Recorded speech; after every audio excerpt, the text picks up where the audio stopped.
Ano na to, ilang taon na yung nanay mo? 25. Well, mas matanda yung nanay mo kaysa lola mo.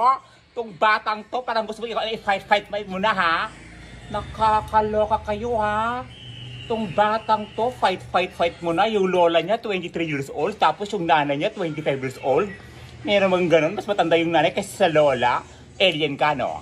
Hindi po. Ampun ka, no? Hindi po. Ay sus, nakakalokang bata to. Wala kang pasok? Meron po. Sabi ng madam mo, absent ka ng absent. Paano mo po alam? Sabi ko, siyempre ako yung madam mo. Ako yung teacher mo, nakakaloka ka. Itong batang to, itong absent ka ng absent. Hindi marunong magbasa magsulat, marunong ka? Opo. Sige, basahin mo nga yan.